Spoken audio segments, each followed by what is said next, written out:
हा पिंपलासवाल्यांच्या आणि SYP group अंबालावाल्यांचा जो निर्णय तो पप्पू शेटनी मला मागाशी आता सांगितलं तो ग्रुपला निर्णय होईल तो निर्णय पेंडिंग ठेवलेला आहे। तर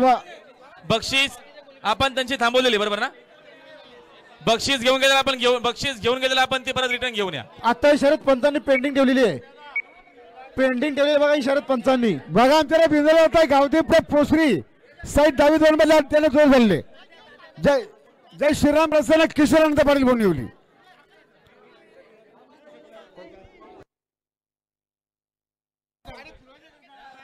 आणि सेजल माणिक पाटील वाघबिल ठाणे आताला बिंदोशर्दी विजय